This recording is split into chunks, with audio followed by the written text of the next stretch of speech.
We're ready. Hi, everybody. Welcome. I think I'm ready for a staff now. Every week now, I have all these things I have to do before. It seems like it's more and more every week there.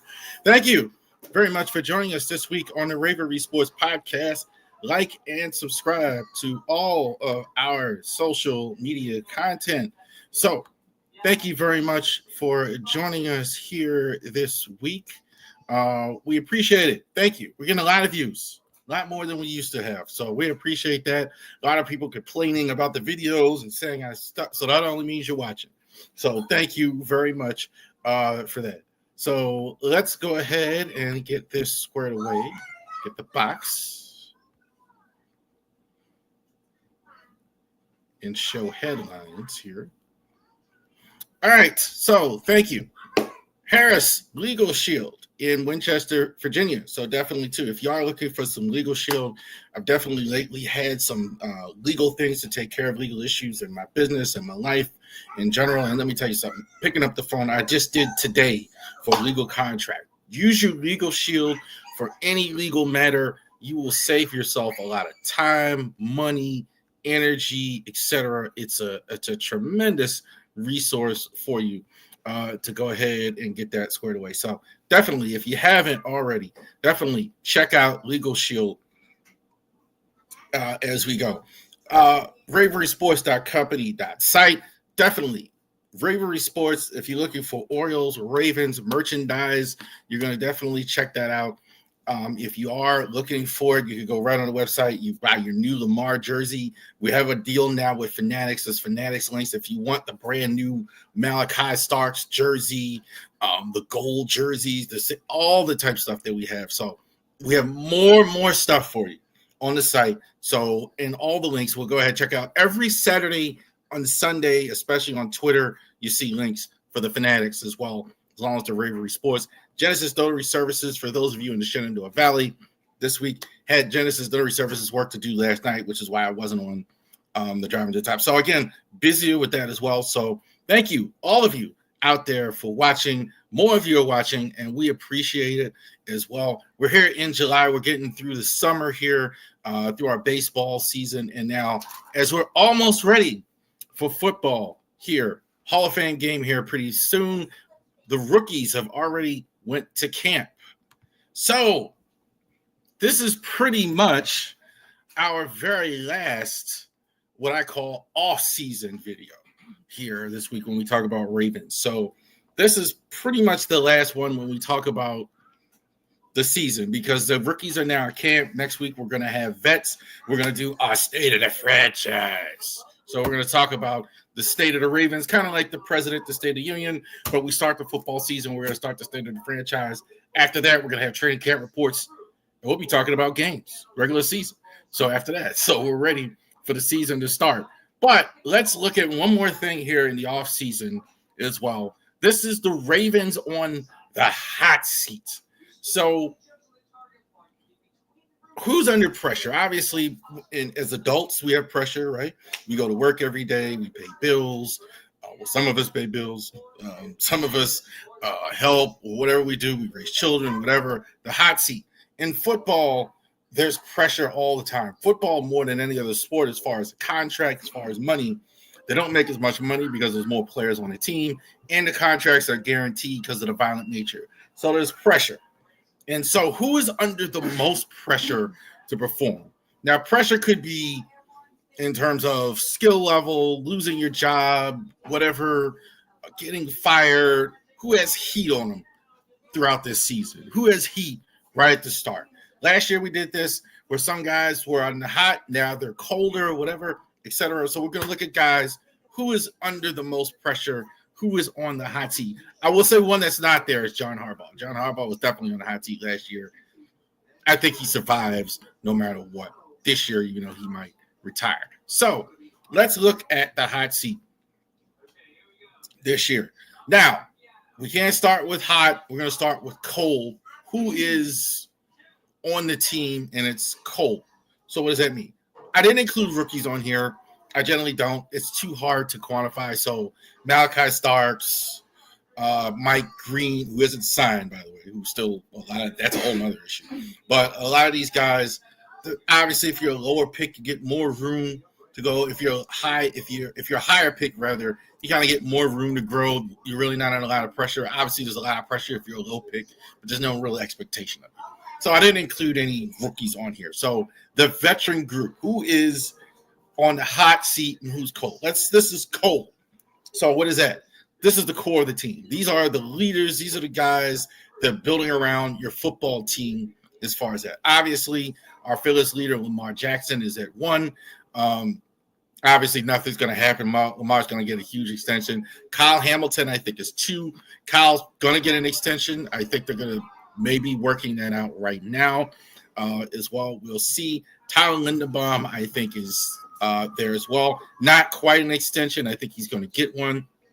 Linderbaum, I think, might be sooner than Hamilton because they didn't pick up the option. I think they're going to pay him as a center, which is why they didn't pick it up. So I think they're going to change that. Justin Matabuke, not quite as good last year, but really good still. I think they're paying Matabuke a lot of money. Roquan, little rumor about Roquan being out of shape. I don't know. I'm not so worried about Roquan quite yet. I mean, we're here. It's still in July as well. Zay Flowers, definitely he's definitely core of the football team. He hasn't been extended yet, but I think that's only a matter of time. I think they'd franchise him if they didn't get it. And Roger Rosengarten as well. So Roger Rosengarten, clearly, I think the tackle of the future here. The guy on the offensive line, Matabuke, Linderbaum, and Rosengarten, they're going to build that around. Cool. That's the core of your football team. They'll be there regardless. Cool. Now, not quite the core like those guys. Long-term build around, but in the short term, be very surprised. Derrick Henry just signed an extension, probably not in the other category, only because he's 30-something years old, so that's a little bit of a concern, maybe a little bit as far as that goes, so he's not going to have too long of a deal. Nate Wiggins, I think, as well. Not quite an extension yet, but probably in that same category. Rashad Bateman did sign an extension. So he's your number 2 receiver, but he's signed for a couple years. Definitely put him in this category. Shout out to Rashad getting this far. Rashad is really proving himself. I think really changed it. I think he's positive, healthy. Ronnie Stanley, again, last year, hot seat, played well, got an extension. Good job, Ronnie Stanley, getting that deal done. And Marlon Humphrey, kind of the same. Hot seat, struggled, injured later before, played well. I think he's back in the core of the team. I think he's definitely, they view him as the number 1 corner, even though a lot of times he'll be in the slot. This is the mid, right? So you're not really hot, you're not really cold. This is how most of the NFL looks. So probably a spot on the team, but maybe they're on a 1 year. Maybe you won't see them next year. Maybe if they don't play well, etc., maybe they'll start. A little tough to tell as far as that. Most of the team. Pat Ricard, Cooper Rush, Travis Jones, Joseph Noteboom, Bo Braid, Cecily Kane, Tylen Wallace. I think I said Bo Braid. Yeah, Bo Braid, Cecily Kane, Tylen Wallace, Devontae Walker. nobody really sticks out there. I think Noteboom, I think, will be here for a year. Jones might get into the other category. We'll see. I think I'm not putting him there yet simply because they have so much money there in Matabuke. So we'll see if that's probably if one that maybe wouldn't be in this category. I'm still going to put him here. I don't think I don't think he can survive a down year or anything. I think there's still a little bit. I think he's still in the mid category. I wouldn't put him in the cold or the cool category. Jordan Stout, Nick Moore, Andrew Voorhees, Tavarius Robinson, Kyle Van Noy, John Jenkins, TJ Tampa, Adiza Isaacs, Charlie Kolar. Stout, I think, for sure is going to be on the team. So is Nick Moore if healthy. Voorhees, I think, is a spot. Tavavius Robinson, I think, definitely. I don't know how much he'll play. Van Noy is a solid player, but older. John Jenkins, same. He'll rotational player. TJ Champa and Isaac, we really don't know. High picks, a lot of faith in them, but they'll probably not get cut. They'll probably be there. Charlie Kolar, same. Although I think he's somewhat more vulnerable than people think, but I don't think there's a real challenger for him. I mean, he is still, even though he's a vet, he's still a third tight end. There's some, when you're a third tight end, there's still a better chance that you can get beaten out as well. Jake Hummel, Chibi Ogoze as well, and also Jair Alexander. Hummel, I think a special teams guy. I think if he plays well, he'll be on the roster as well. Owuzie, I think same. And Alexander, I think he's going to be your starter. I think either that or Nate Wiggins is going to be in the slot. He's going to have a major role on the team. Owuzie, I think there's a little more pressure on him. There's another way to look at that. Probably with Alexander, maybe a little less time on the field, but I think he's on the roster. I think I'd be surprised if he doesn't make it, or if it is, he'll play somewhere. There'll be a trade. They really like one of the young corners, one of the young rookie corners. Hot seat. So these guys have some pressure on them. Good players, some of them, but heat is a little bit here in a bunch of cases. Keaton Mitchell. Somebody say that's weird because he's a good player. Yeah, but still, third running back. Didn't coming off an injury. He was good last year. So was the two guys. The two guys ahead of him are really good. So he's going to have to fight for playing time. Interesting to see how much he actually plays. He's going to have to play well still. He can't. A lot of pressure on Keaton Mitchell. Trent Simpson, a lot of high hopes. Last year didn't play as well. Got benched. Really didn't play at all down the stretch. They're going to try him to start. They did have Teddy Buchanan at his position. So there's some pressure on him. I don't think he's gonna have to fight in camp a little bit harder, I think, this year to keep the spot. Daniel Falele. Yeah, man. Everybody's assuming that this is done with Falele. They drafted a lot of tackles for a reason. I can't believe that to just looking at left guard. So we know how much they like Linderbaum. You know how much they like Linderbaum. They gave Ronnie Stanley a lot of money, and also too, I think Rosengarten, I think it's a core piece. So what's left? They drafted a lot of offensive linemen for a reason. He probably starts, but they're watching him. I definitely think they're absolutely watching him. Justice Hill, I think he's a little lower than Mitchell. I think he is going to play more. I will say, though, he still could be in the same boat as Mitchell. I think it's less likely, but they could move him. I think if it is, if Mitchell is really good enough, I don't expect that, but I think it is possible as well. He was really good last year. May see the field less this year. It wouldn't happen. Nick Samnak, I don't know if he's going to make the team. They drafted him low. He's an unknown, but he was a lower pick than a lot of the rookies last year. We just talked about it, TJ Tampa and Adiza Isaac. I would say Samak kind of in the same boat, but he's a little bit worse because he's a lower pick, and I don't know. So I'm thinking maybe he doesn't make the team. It's a little hot. Broderick Washington as well. Interesting. Now, I had Travis Jones in the mid category. I had him. Broderick's been a somewhat disappointing contract coming up. It is possible that he gets less time here as well. So we'll see. They did take John Jenkins, who got some experience. Broderick has to play well. Broderick is a little bit hot, not blazing hot, because I don't think there's a lot of competition for him. But I think under different circumstances, you might put him in the category. Just kind of okay. They need him to be better. These guys are red flaming hot in terms of pressure on him as well. David Ojabo, I don't think he makes the Ravens in 2025. I don't think so. I think it's possible he does. It's possible. I think he might have. They brought in a lot of edge rush guys. He just hasn't shown that much. I think he's on the outside looking in. Ben Cleveland's here because it's clear. I don't care what anybody says at this point. Harbaugh just doesn't like him. His coach just doesn't. I think with all the issues he had, they put that out there. He's got absolutely no signing bonus. They give him $1 million if he makes the team. He doesn't get anything if he doesn't. So interesting with Ben. I think I don't think he could make the team. I think it's a little more than a Jabo, but I'm not sure. Jalen Armour-Davis, I think rumor is he may be moving to safety. I think I almost want to not put him in a hot. He's definitely in a hot seat. I almost do want to, on some level, give him credit for lasting as long as he even has, because he hasn't, with the injuries, being low on the depth chart.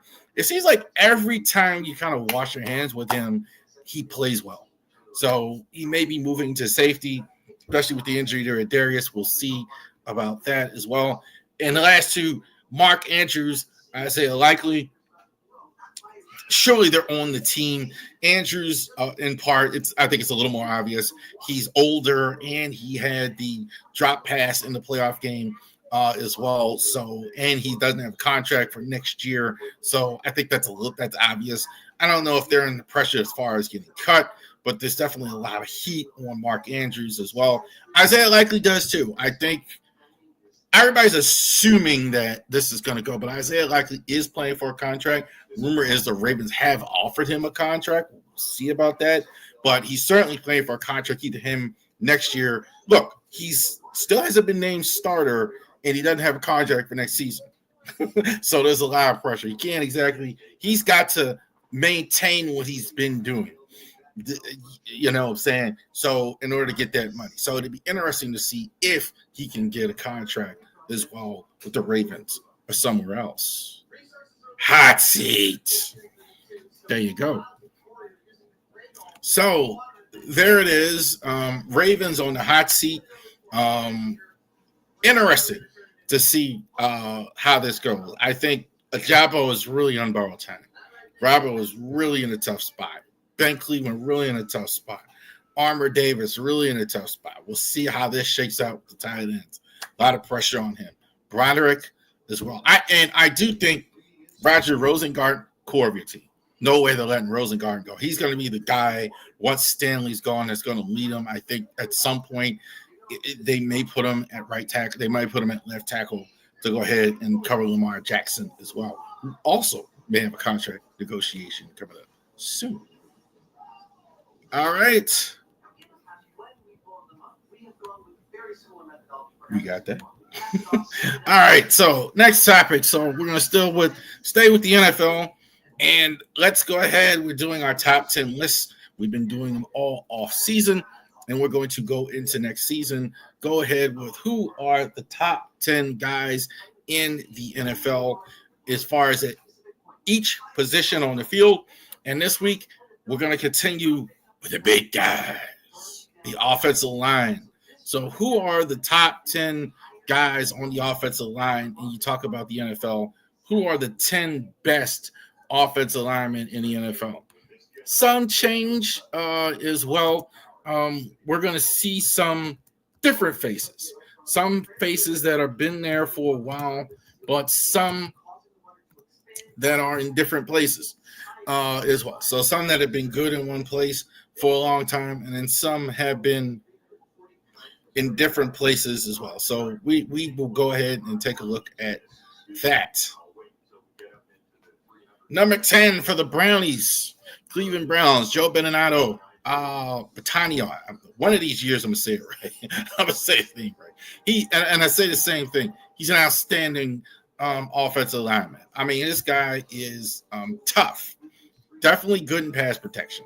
So I think absolutely this guy actually fits what they're doing in Cleveland as well. You're going to have Joe Flacco, so you're going to have to protect him. You're going to have pass protection. He's a little bit older now, so that's a thing. He's going to have to. I think that is a bit of a concern why he's not higher as well. In years past, I think I've had him higher, but I think that is a concern as well. But no real problem with having. But no real problem with having Beninado still in the top 10 with all the changes here as well in the offensive line. I have him. I like him. I have him in the top 10. Number 9. Look at him in the Ravens jersey. Kevin Zeitler for the Tennessee Titans. Zeitler, I think is pretty good. I think he's Zeitler, I think is really good. I think his physicality is unmatched. I think he's really strong. I think when you have a guard, I want a guard to really be an elite guard or guard for me at all. The mauling has to be there. I don't get out of my face with a guard that's technical, and that's fine and dandy for certain teams. But for me, I want a guy like Zeitler. Somebody's going to get his hands on you and get you down the field as well. He's going to be playing for a rookie, so they're going to be depending on him a lot as well in Tennessee. So we're definitely going to have him. Definitely going to need him. So Kevin Zeitler, I think Zeitler aging a bit, so there is some concern with that. But I got no problem having Zeitler in 9. I think Zeitler is the real deal. Number 9. Number 8, Kevin Dotson of the Los Angeles Rams. Dotson, I think, honestly, I think this is about his ceiling. So there is some, I always felt he could have been better than what he was. I think he kind of put him right here as well for his career. I always felt like he could have been a top 5, a top 4 guy, but he's a bit of a junkyard dog. Right? That's kind of what he is. A bit of a junkyard dog. Definitely perfect in the Rams run game. So this is a guy who is a bit of a run blocker who's going to handle that situation. So I do like him is because he definitely knows how to run block in their system. So he's definitely a guy that can absolutely do that. So again, bit of a ceiling. I think 8 is good for him, but he's a solid vet. Solid vet, I think, is a fair thing to say about Kevin Zeitler, good run blocker. Number 8. Now, Tyler Smith. Upside is tremendous for this young player. A lot of people kept telling me how good Tyler Smith was last year. So I kept saying, well, I mean, I don't know. I mean, Tyler Smith is the real deal. Huge, first of all, as well. So he's 322 pounds. Big guy for his position as well. I think at some point, if he keeps developing, I think they may move him to tackle. Solid run and pass blocker. So it's a bit of a projection because I think because he's still a young player, he still has some work to do. But I think Tyler Smith, I think, is the real deal. I think he's absolutely going to be a guy. Reminds me of those great Cowboy lines that he's had, wearing that 73, like 2-8 and those guys. So I definitely think Tyler Smith will work. They're going to need, again, protecting a guy that's going to need protection in Dak Prescott as well. Bit of a projection, but I think Tyler Smith is getting there. Number 7. This guy, if you need a loan, you can go get one from Trey Smith because the Chefs just paid him a whole lot of money. The strength is underrated for the Chiefs dynasty so many years is the offensive line. So now this is the guy that's going to go ahead and have to take him because now they went ahead and moved on from Joe Thuney because they had to sign Trey Smith. So they were able to keep Creed Humphrey. They were able to keep Trey Smith. outstanding stuff from these guys. These guys are excellent offensive guard as well. So the Chiefs, again, no longer, I think, the best in the tech from guard to guard in the league, but definitely one guard in the center is good. Trey Smith, outstanding run blocker for them. Outstanding. There's a reason why Isaiah Pacheco looks as good as he does when he does plays. Quinn Mayers for the Broncos as well. So this is a guy that's kind of snuck up on people here. So if you said this name like a few years ago, this would be one where you wouldn't have his name like it is. But last year he was really, really good. Excuse me. Last year was really, really good. So this was a guy, former Division III player. Now he's an NFL All-Pro. So shout out to him as well. Played center in college. Just his hands and feet are so quick as well. So he's definitely a guy that is going to, I think, again, kind of like Tyler Smith, bit of a projection as well. A bit of a guy that is really I think he has the ability to become more than like the fourth or fifth. Like he could be a guy that's perennially number one every year as well. So absolutely, I think he's a guy that absolutely has that, but good athleticism here. Not quite the Mauler, I think he is, despite that gut there. But definitely he has that. Joe Thuney for the Chicago Bears. Thuney, I think, has been so good for so long. I think the Sharks traded him, I think, so they could go ahead and free up that money for Trey Smith. The Bears are happy to have him. I think he's the best, one of them, and one of the best left guards in the league. They actually moved him to tackle. Mixed results. Not as good a tackle because they had so many injuries. But Thuney, I think, is the juggernaut. I think Thuney gets your hands on you.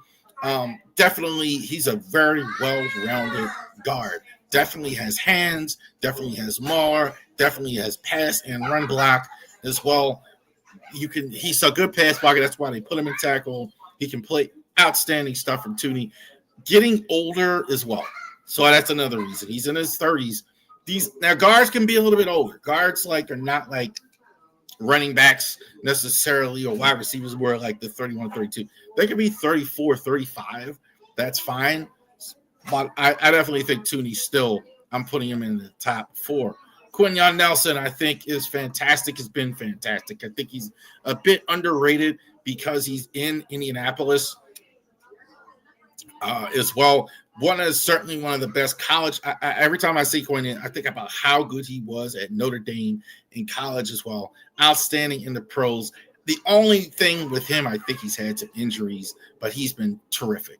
I think he's absolutely – you want to watch people getting humiliated offensive line. You don't see offensive line take guys 4 or 5 yards down the field. You see that with Quinyon Nelson when he actually plays for the Colts as well. Injuries have made him a little inconsistent, but I still love him. I still think he's outstanding as well. Landon Dickerson, I think you talk about the offensive line. The Eagles might have the best offensive line in the entire NFL. I think even it was Detroit. I think it might be Philadelphia. Landon Dickerson, I think, I tell you what, the Eagles, man, running the football, you can forget about it. I mean, they're going to run the football pretty much whenever they want. And when you have a guy like Landon Dickerson there on their side and all the talent that they have, it's going to be hard to go ahead and do that. Definitely physical, definitely has good size, good technique. I do like his run blocking more than his pass blocking, but I mean, he's playing on Eagles, so he's in the right place. He's going to run a lot.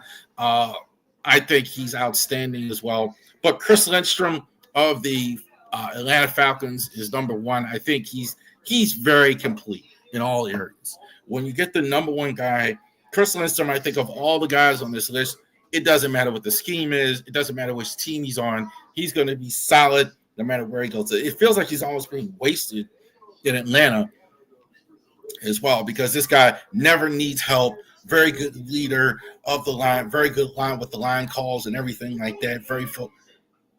About as good as you could find. Chris Lindstrom, number one for the Falcons. There you go. So those are the big guys, the offensive linemen. Graham Glasnow kind of fell off there. I had Zach Martin retire, so some movement there. So guys like that, Joe Tooney with a new team, you'll see. Offensive line play is so important. I think it's such a problem now. The lack of practice time the guys get now, they try and preserve guys more for the game, and I think it's hurt the offensive line the most. And so I think also too with guards, they kind of overlook guards. You want to pay your tackle, you want to pay your center.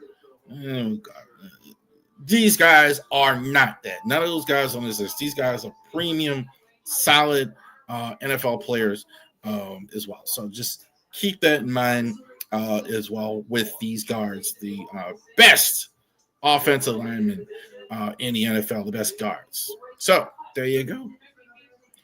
All right. Real quick. Channel announcements here. So DCR TV, Dan Lane is going to sit with us. He already sat with me in the interview I recorded this week. So not a big sports interview there. We're going to talk a little bit at the beginning, but we're going to talk about Baltimore and radio, Baltimore and DC radio television. We talk a lot about the DCR TV. If you don't know what that is TV and radio news in Baltimore. I think sports media, and it's funny, the next story would go into sports media, but I think it's so important as well. So we're seeing a big shift in the media. What's funding these sports guys? It's the media. I think it's so important. People want to know, how do you consume media? How do you watching your shows? How are you? We're watching this. You're watching this right now. I say at the beginning of every.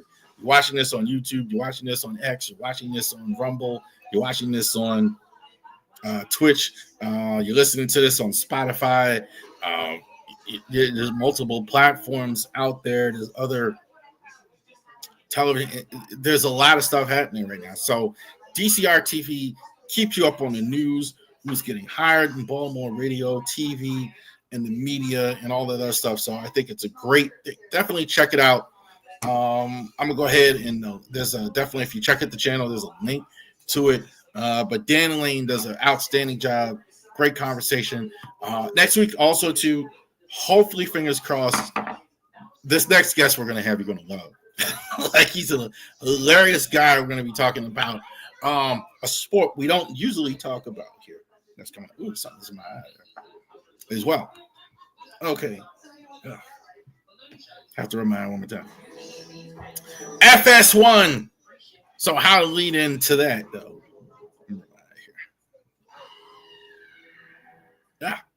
FS1. Let me get to that.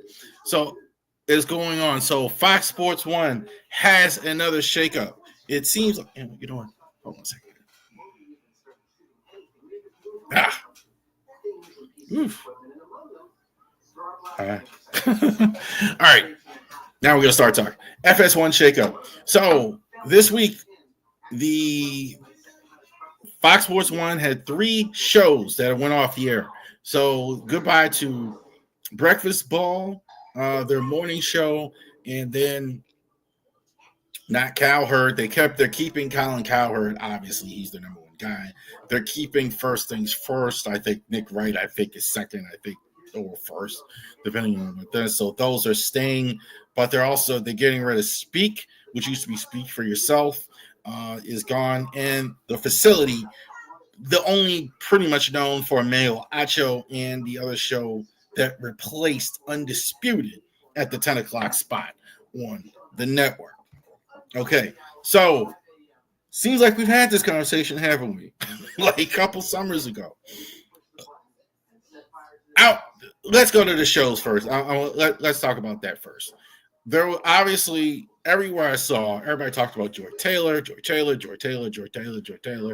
The lawsuit that went on, that's in public with Fox Sports News, with the law, with the Fox network, with the lawsuit Joy was named in a lawsuit that was alleged against Shannon Sharp, etc. About there was a hairdresser involved, etc.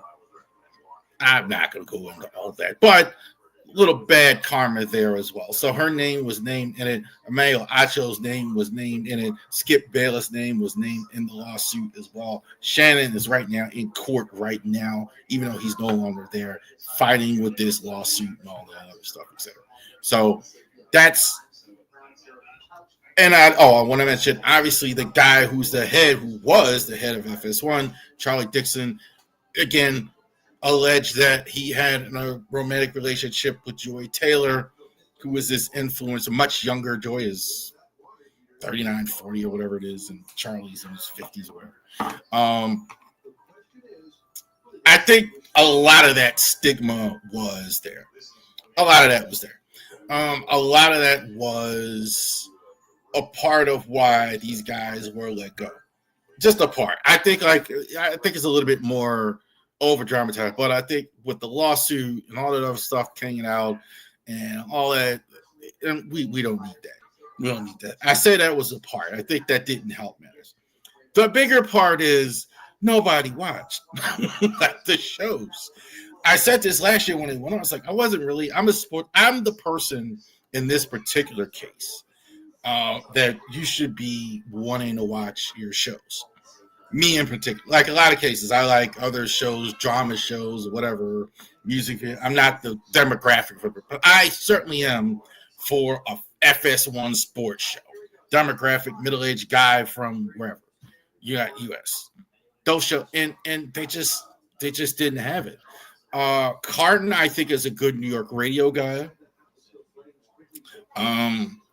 I guess. I mean, I'm not a New Yorker, but he had a lot. He certainly had a lot of success in New York. It's amazing me he got his job back, considering this guy went to jail for gambling and all that. I mean, that he got a second chance. Shout out to him. I'm all for second chances, but he got an even bigger opportunity. That's astounding. But he didn't do well when they got rid of. They thought they would move first things first and build up the afternoon, and it didn't happen. In the show, and it didn't do well. I think if anything on that show, I think Danny Parkins is kind of in with Cowherd, so he'll stay. I think they'll keep him doing something, so I think that's the one. Slarif is going to do some games. I think he's going to continue to do games for the network like he was doing before, so I think he's fine. Carton is probably going to go back to FEM. So nobody even talked about that one. Like, a lot of stuff I saw as well. Talking about the facility, I think look, Acho is just not the engaging guy that people think he is. He's just they tried. I think he's just not as engaging as people think he is. I think I think, in my honest opinion, I think what he tried to be like was Skip Bayless. Just a hot take and just say things and just the whole Lamar Jackson Josh Allen thing where he's just standing on Josh Allen and was fat and all, he's just that's just what it was. So the ratings were not good for that as well. Joy, I do think more that's directed to the lawsuit. I think that we're going to get rid of her, and that goes Keyshawn Johnson and Paul Pierce. I think they were kind of almost collateral damage. Although it didn't do as well as they had thought, there was kind of the remnants of Undisputed, so it didn't do as well as they thought as well. So those guys are out. I think we're here on July. I'm sure by December they're gonna do no shows. They kind of just threw those ones together at the last minute. Now, here's the good news for them. Now they get the chance to do some things I've been hearing that we are excited about. Max Kellerman, Tony Reali, etc. Now we're talking. Now they're revamping it to some things that we maybe hope to see. I would love for them to put Max at 10 o'clock to go against Steve. Now we're talking. Tony Reali, I got nothing but respect for him as well. Now those are just rumors. Kay Adams has been mentioned as well, so we will see. But they had to shake it up. They just weren't going in the right direction as well. Interesting to see. I hate to see people get fired though in any industry. It's hard. I kind of regret almost like making a joke last week about all these videos, TikTok getting fired or whatever, because I don't like to get fired. But interesting to see what happens at FS1 with the shakeup. I'd like to. We may go over this again next week, whatever what's going on, but definitely too. So, a couple things. DCR TV this week. We're going to interview Saturday, 8:00. Dan Lane is going to be on here. And also to mention the shakeup at FS1. All right. It is time for baseball summer.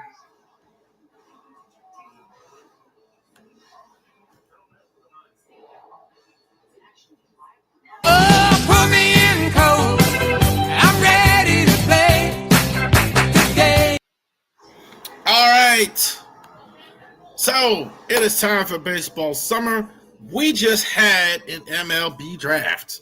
So definitely we check that out. If you hadn't, I guess it's still on the channel. Definitely on the Driving to the Top and on the Bravery Sports podcast. So we had the baseball MLB draft video last week. We talked about the Orioles and the Marlins, that total debacle with Kyle Stowers made him look crazy. And now we're going to do this, the 2025 new prospect list for those. I struggle with this, not because I don't know what the prospects are, and I don't struggle with that part. But I struggle with this because I almost feel like I shouldn't do this now because the trade deadline is coming. I think I've waited 1 year till the trade deadline and do it because then, like, you could be talking about, like, why do you do that? So the prospects could be leaving for a different team or coming in, or the opposite could be true. We could be a lot of prospects in from a different team than I would put in this case. So we reserve the right to revisit this. I don't think in either case that's going to happen as far as top 10 prospects. I think you're done as far as that goes. Because even if you make trades, you're not going to have really, really good prospects, I don't think, for where you trade, unless you're trading Gunner or something, something weird happens. Or I don't think you are going to be leaving guys as well. I don't think you're buyers either. So I don't think they're in either category. So we'll talk a little bit more about that. But I think we'll revisit it. But I think this is but I think, like, after the draft, I think it's a good opportunity to tell everybody where the prospects are. What I think the best prospects are. You may see different on different lists. That's okay. Just from everything I've seen and read, take a look at these prospects. I spent a lot of time looking at these prospects, looking at as many games as I can, etc. Reading. So this is where I see it as far as these guys. The top 25, 2025 new Orioles prospect list. So, honorable mention, these guys didn't make the top 10, but they're still worth, I think, talking about. Kiefer Marte had some injuries this year, blazing 100-mile-an-hour fastball. So definitely you got to keep your eye on him. I'm going to skip to Blair Tavra. Again, same, moving through the minor league system. I think he's going up to Del Mar here pretty soon. I think outstanding good stuff from him. We'll see. So he's young. I think he's a ways away, about at least 2 years away. But we'll see that.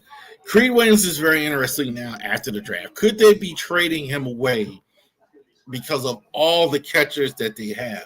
So it'll be interesting to see. Creed Williams, he's making fools out of a lot of people saying that he's not good enough to move up through the ranks. He's been outstanding this year. He's going to be going to Norfolk pretty soon. So they're going to have to make a decision on him. Keegan Gillies deserves an honorable mention. I don't know if he's ever going to be a top prospect because he's 27 years old.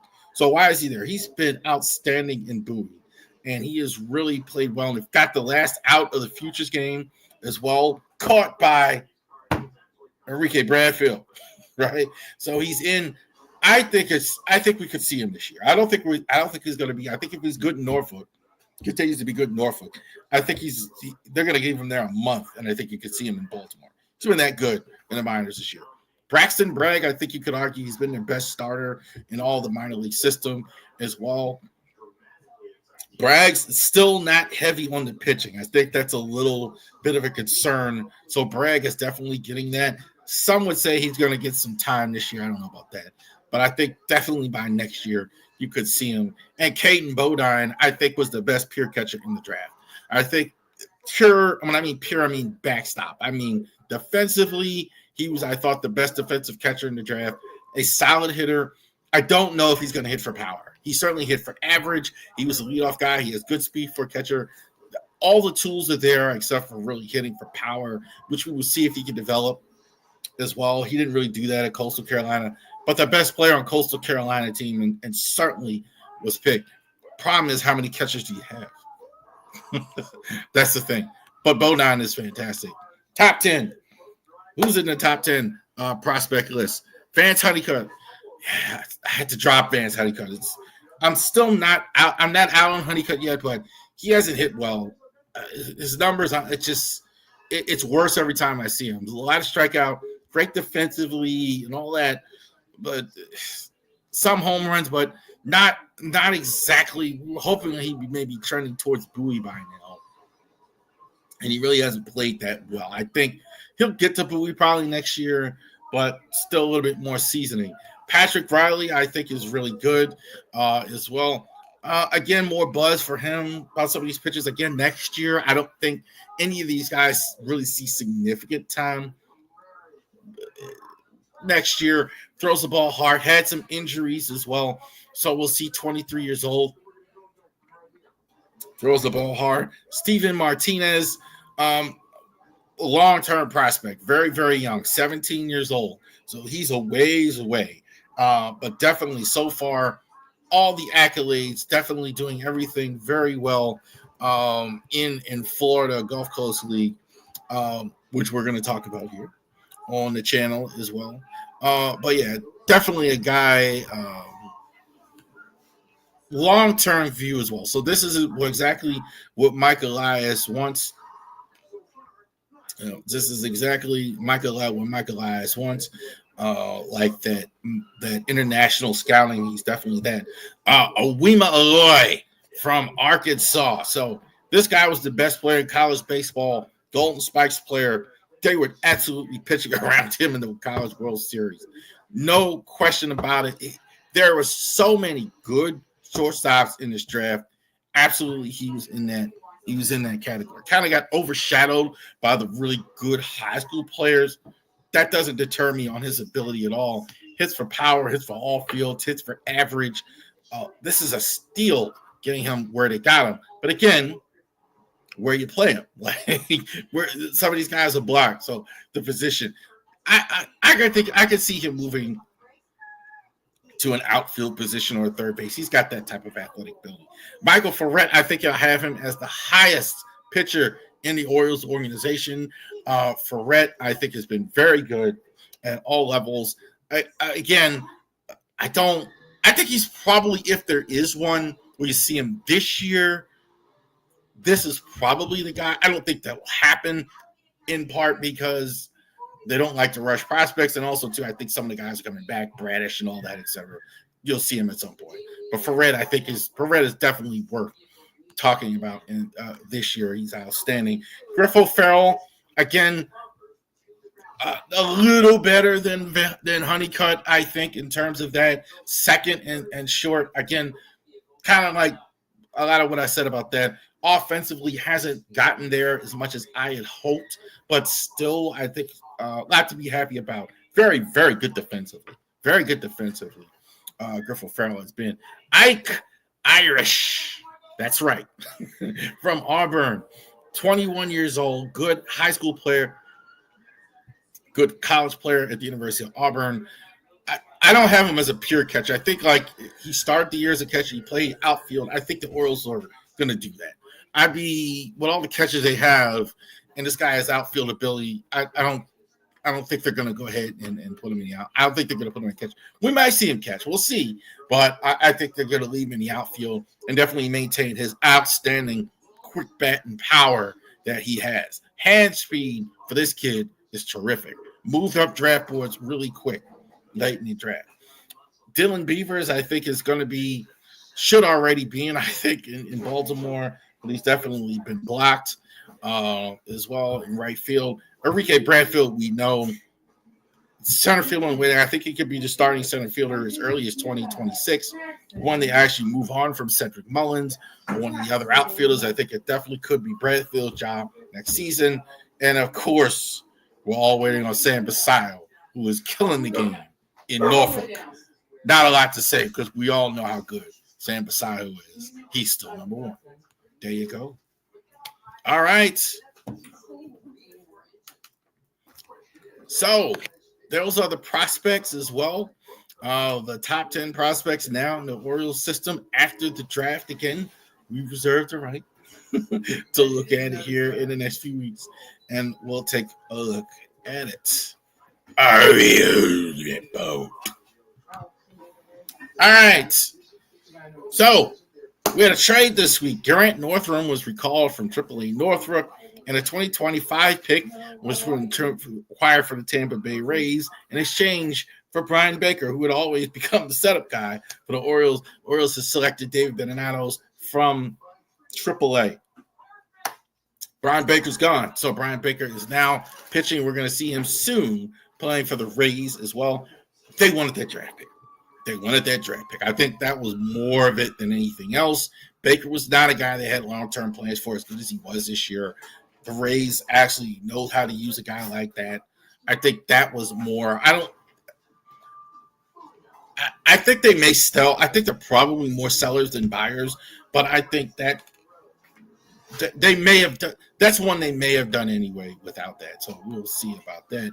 Even in the midst of that, we talked Benatos coming up. He was actually Norfolk. Colin Shelby was also recalled from Norfolk. Cade Povich was sent to Aberdeen, and Zach Eflin was sent to Chesapeake. That's double. They used to be Bowie rehab. So I've seen a couple people say, "What is Chesapeake?" That was the Bowie Bay Sox. It's now Chesapeake Bay Sox. Scott Pruitt was placed on the 15-day DL. So cavalry a little bit. Povich has struggled a bit, so I think that's what's going on with him. Eflin, I think, is maybe get 1-2 starts, he'll be back. So I think Eflin, good news there. The draft, we won't go over all of the picks. Ike Irish, we talked about, number one draft pick, 19. Certainly they weren't expecting him to be there. 30 and 31, Caden Bodine and Wee Malloy, tremendous college players. Those guys were outstanding college players. High school, Slater DeBron from Slater DeBron. He is going to be an outstanding high school player. A little bit more development for him. So certainly with all the outfield, definitely like that. Certainly I think they're going to send him to Lowell A. Delmarva real quick as well, or they may send him to rookie. We'll see as well, but certainly good at the top of the draft, the Orioles were. If you want to see the entire draft, it's on the Ravery Sports website, so definitely check that out. Grant Wortham was recalled as well. David Benatos, no, that's not repeat. That's two different assignment because Corbin Martin was designated for assignment. Somebody on Facebook today is like saying I'm just clickbaiting because reporting all the moves. Like, dude, this is what they're doing. They're just trying anything at this point. They're just trying. Orioles are just moving guys up and down. Here, we'll get to that. Keegan Gillies gets the final out of the Futures game with one batter went out. The organization made Enrique Bradfield. So we already talked about that as well. Gillies, I think, could see the majors this year. Bradfield, I think, is the center fielder in waiting. I do think that's the organization's plan. If they have a plan, that he's going to be here sooner rather than later. We talked about it today. Elvin, and Cliff and Claire and Sandra and all that. So Elvin Rodriguez off waivers from the Milwaukee Brewers from AAA Norfolk. So they're signing players, and they're sending them to Norfolk. Ryan O'Hearn was in the All-Star game. Didn't do a lot. 0 for 2. Congrats to him and his wife. Apparently, his wife is expecting. Good to see that how his baseball career is taking off. They were on the red carpet and all that. Not bad for a guy who was basically released and left for dead and has come along. Who was hot this week? Not as many games, obviously. Jordan Westberg, Larry Nile, Dean Kramer. They've been solid for a while. I think all three. Larry Nile, I think, has been the best signing I think they've made. Kramer, I think, has been fantastic. Westberg, I think you can almost make the case that goes like when he really plays well, Orioles I know win a lot when he does. Who has been not Brandon Young? Maybe he's a 4A pitcher. Tyler O'Neill's really struggled. Cano has been up and now he's struggling again. I didn't think he was that good his last few outings as well. What's this week? Tampa Bay Rays. I think you're going to see Brian Baker in a lot of those games. We hope not, because he's going to be in the late innings used. And also to Cleveland Guardians. Guardians, I thought were really good at the beginning of the year. I think the bullpen has kind of struggled, and they really can't afford that. That's really a bread and butter for them with the Guardians. So interesting that. And I think Gunnar was the best player this week. So shout out Gunnar. Gunnar was good. Gunnar was really played well, hit for power, hitting key situations. So hopefully we can get back to the Gunnar Henderson that we all know as well. Thank you so much for joining us here this week on the Ravery Sports Podcast. Those of you watching right now, you right there watching on the Twitter page, definitely go to the YouTube, Ravery Sports Podcast, punch it right in, and go ahead and subscribe to the Ravery Sports YouTube channel or all of our platforms, Spotify, Twitch, and all that, etc. You guys have a great rest of your day. Games start back this week. Enjoy all the games.